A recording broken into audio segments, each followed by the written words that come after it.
Agárrate con Patricia Poleo.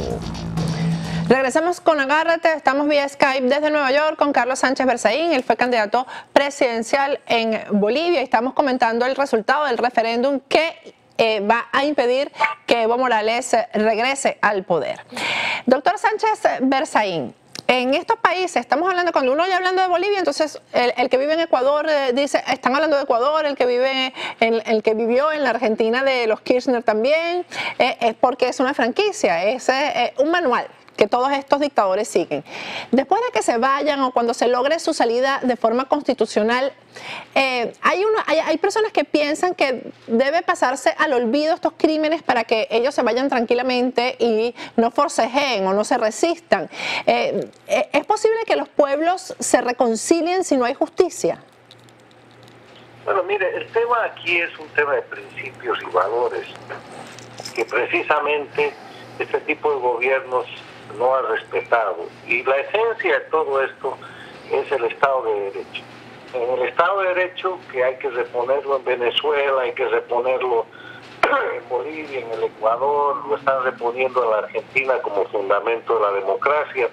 Hay que hacer lo mismo en los países afectados por esta corriente del socialismo del siglo XXI, por la influencia castrista.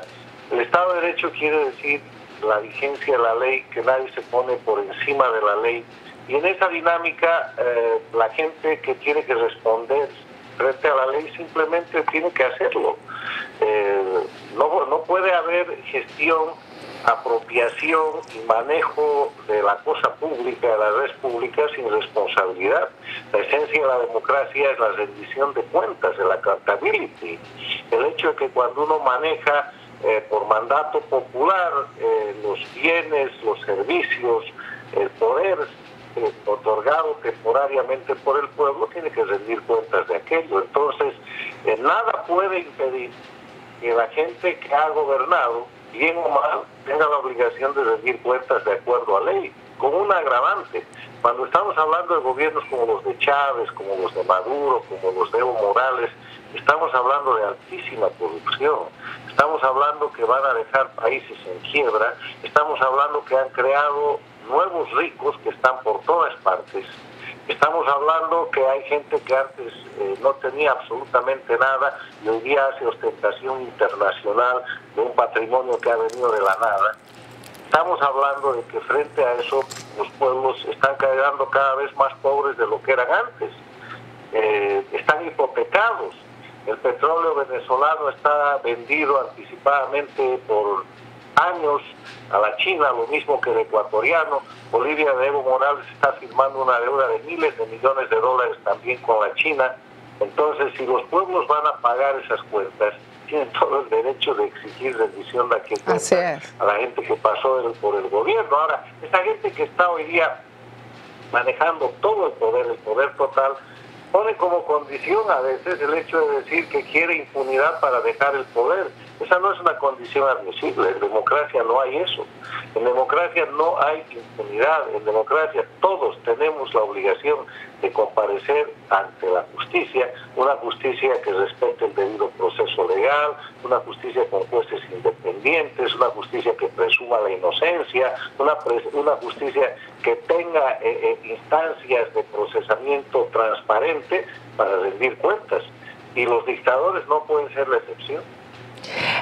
¿Usted cree que sea posible? Ahora va a viajar el presidente Obama a Cuba. Yo creo que este viaje del presidente Obama a Cuba va a sellar algunos acuerdos que va a aislar a estos dictadores que quedan, ¿no? Va a aislar a Evo, va a dejar definitivamente aislado a Maduro y vendrá un proceso en el que yo creo que estos países de América Latina que se han retrasado en su desarrollo por culpa de estos gobiernos, pues van a tener que caminar de la mano. ¿Cómo ve usted ese proceso en el futuro? ¿Lo ve que va a ser, que sí va a ser simultáneo en todos estos países? Yo veo que hay dos Américas, la América democrática y la América no democrática. La América no democrática está liderada por Cuba y está formada por Venezuela, Bolivia, Ecuador, Nicaragua. Lamentablemente la América no democrática es la América con más problemas económicos, la América menos desarrollada, la con menos transparencia, la con más corrupción, la con más violación de los derechos humanos, y eso no es una casualidad, es el sistema. En un sistema en el que no hay libertades, en el que no hay respeto a los derechos humanos, en el que no hay libertad económica, en el que no hay libre iniciativa, donde la corrupción concentra todo en el poder del Estado y para ejercer empresa o para hacer desarrollo se depende de la voluntad del mandamás y no de la ley, simplemente no se prospera. Y eso es lo que está pasando en mayor o menor medida en estos países. El que peor está Cuba, porque lleva 57 años en eso. Después le sigue Venezuela, porque tiene 17 años en aquello. Después viene Ecuador, Bolivia, situaciones de precrisis, digamos, pero que ya muestran situaciones muy delicadas y agravadas con el tiempo, con el pasar del tiempo. Y en esa dinámica yo creo que ha de ser muy importante, primero la recuperación de la condición democrática para que con libertad de prensa, con medios independientes, con libertad económica, con transparencia, los países se van a ir poniendo al día, los países van a ir logrando ubicarse en la posición que les corresponda. Venezuela es el país más rico de la región en materia petrolera. Llegó un momento en que Venezuela era el primer país productor de petróleo en el mundo, y con los precios que ha tenido en la última década, Venezuela debería estar en el primer mundo, debería ser un país que está rebosando de salud económica y que está rebosando de condiciones extraordinarias para su pueblo. Y ha sucedido todo lo contrario. Y ha sucedido todo lo contrario porque una persona que se consideraba mesiánica, Hugo Chávez, ha hipotecado ese país, ha malgastado todo el dinero, lo ha puesto en un proyecto regional para desestabilizar las democracias y para alentar a la dictadura agonizante de Cuba, que ha llevado a que Cuba hoy día tenga políticamente un posicionamiento extraordinario. Cuba lidera políticamente la América Latina, pero Venezuela está quebrada y los venezolanos están en una situación paupérrima, económica, social. Pasando hambre. Sobre ese tema habló también, yo leí unas declaraciones hoy, por cierto, en las redes sociales, del presidente boliviano, de Evo Morales, cuestionando lo que está sucediendo, la crisis social que hay en Venezuela, y decía que la revolución no podía mantenerse si había hambre. Quiere decir que en Bolivia todo debe estar muy bien, porque él está criticando que en Venezuela, como hay hambre, la revolución se acabó. Prácticamente eso fue lo que dijo. En Bolivia todavía no hay hambre, pero de que habla Evo Morales, que no ve Cuba, en Cuba también hay hambre. No son revoluciones, son revoluciones. Una revolución es la revolución francesa, la revolución americana, la revolución boliviana de 1952, que de la mano de Paz Estenssoro establece el voto universal, establece la reforma educativa, establece la construcción de la nación boliviana. Las revoluciones son procesos de transformación que cambian los paradigmas para poner a los países a progresar y para darle a los ciudadanos y a los seres humanos mejores condiciones de vida. La Revolución Francesa trae la proclamación de los derechos del hombre, que son el fundamento de los derechos humanos. La Revolución Americana establece el cimiento de lo que es la democracia y constituye la democracia más importante que conocemos hoy día en el mundo. Esas son revoluciones. Estas otras son revoluciones. Le roban la libertad al pueblo y le roban el dinero al país y terminan como terminan. Cuba es un país donde la gente tiene extremas necesidades y hay que ver La Habana, esa gran ciudad histórica, esa gran ciudad colonial, cayéndose a retacitos de la mano de una dictadura que además es terca en el hecho de insistir en su modelo fracasado. Hay que ver Venezuela. Ustedes los venezolanos pueden hablar mejor que yo. Y en Bolivia y en el Ecuador las cosas están por venir, todavía no se pasa hambre, pero yo le voy a decir, el año 2003 usted en Bolivia, con un boliviano, con un peso boliviano, compraba 7 panes, hoy día compra 1,5. Entonces hay y obviamente hay una masa muy importante de dinero que además proviene de la fuente ilícita del narcotráfico, que está ayudando a Bolivia a que Evo Morales se llene la boca con éxitos que no tiene, porque también se ha malgastado todo lo que hubiera sido un gran ingreso minero y gasífero durante el tiempo del boom de los commodities, y se lo ha gastado en desarrollismo y se lo ha gastado como se gastan la plata los dictadores, en fiestas, en eventos brillosos, en construcciones, en obras por las que se ha sobrevaluado 3, 4, 5 veces el valor y se ha dado lugar a la corrupción que ahora no se quiere investigar, pero que sin embargo el pueblo en su sabiduría la está señalando, la está encontrando y está sirviendo para que esta gente que se creía omnipotente reciba el no que acaba de recibir ahí en Evo Morales, un pueblo cansado de corrupción y de fraude. Doctor Sánchez Berzaín, yo dejé esa pregunta en el segmento anterior. Cuando uno le escucha hablar a usted y uno ve a Evo Morales y ha visto durante 10 años su actuación, uno se pregunta, ¿por qué usted no fue presidente de Bolivia y Evo sí? ¿Por qué se equivocan tantos nuestros pueblos? ¿Qué es lo que pasa ahí?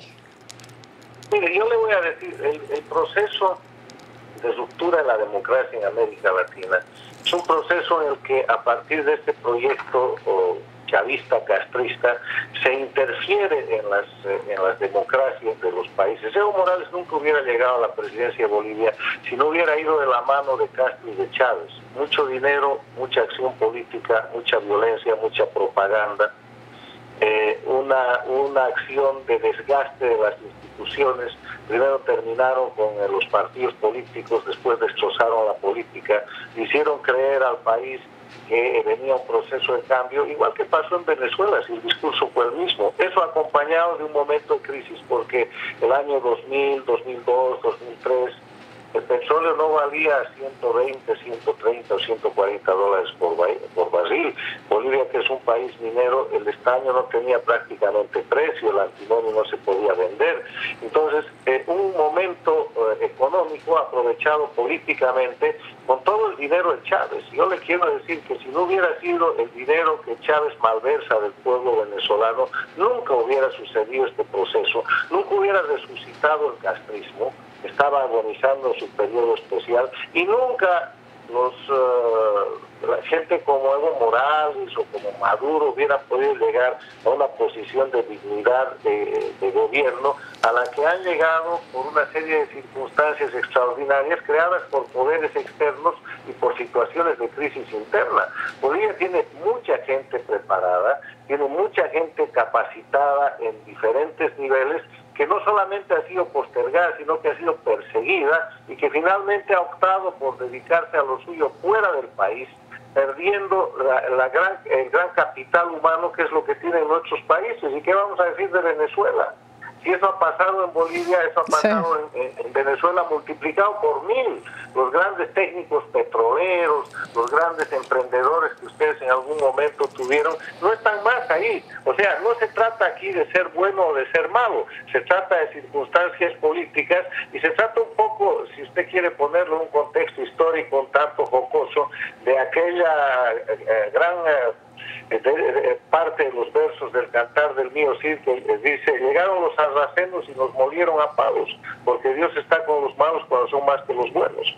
Y eso un poco ha venido pasando y pasa en ciclos históricos en América Latina, y por eso el gran desafío que tenemos quienes creemos en la democracia, en la libertad, en el respeto a los principios, es volver a las cosas a su lugar, no para beneficio propio, sino para beneficio del pueblo y de las próximas generaciones, tratando de buscar mecanismos de institucionalización que hagan que estos procesos no se repitan, que se corte esos ciclos perniciosos donde cada 30 o 40 años aparece un iluminado que termina con la democracia, con las instituciones, con la economía y con el futuro de los pueblos. Lamentablemente. Muchísimas gracias por este contacto, doctor Carlos Sánchez Berzaín. Gracias. Encantado. Bueno, un gran análisis de lo que ha pasado en Bolivia, y esto tiene que ver también con lo que pasa en toda la región, en toda esta franquicia del socialismo del siglo XXI. Al regreso, en el último segmento, vamos a leerles la carta de un preso político venezolano que se encuentra bajo las peores condiciones en la Dirección de Inteligencia Militar, en las celdas de la Dirección de Inteligencia Militar. Es una carta que quiero que escuchen con muchísima atención, porque va dirigida a Nicolás Maduro. Este es un joven venezolano, Eduardo Figueroa, que fue capturado en Panamá, ustedes deben recordarlo, fue llevado de la forma más violenta y más violatoria de sus derechos humanos a Venezuela, y hasta este momento, casi un año después, no ha tenido juicio y no le han sido respetados sus derechos. Ha tenido la valentía desde la celda donde se encuentra de hacernos llegar estas letras que nosotros vamos a compartir con ustedes y que van dirigidas, repito, a el presidente de Venezuela, Nicolás Maduro.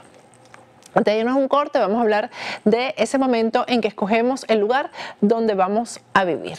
Lo mejor es estar de la mano de Tu Casa en Florida.com, un grupo de real estate fundado por una compañía de real estate fundada por venezolanos que saben lo que te gusta. Prestan el servicio de venta y alquiler de casas, apartamentos y todo lo que necesitas para vivir en la Florida. Te hacen las remodelaciones a tu gusto. Si quieres construir, te hacen tu casa a la medida de tus necesidades. Si compras inmuebles para alquilar, ellos te los administran. TuCasaEnFlorida.com funciona como un motor de búsqueda de inmuebles y propiedades, y cada persona puede ingresar en la página web y desde allí buscar y encontrar las propiedades con características, precios, disponibilidad y fotos actualizadas. La página web es www.tucasaenflorida.com. En Instagram son @tucasanfl, en el Twitter @tucasaenflorida. Tienen un correo electrónico que es info@tucasaenflorida.com y 3 números telefónicos. El primero puedes usarlo directamente desde Venezuela, que es el 212-771-0568. En Estados Unidos puedes marcar el 561-927-5412 y desde Perú el 718-5028. Al regreso vamos a leer estas extraordinarias palabras de un preso político venezolano, Nicolás Maduro. Ya volvemos. Agárrate con Patricia Poleo.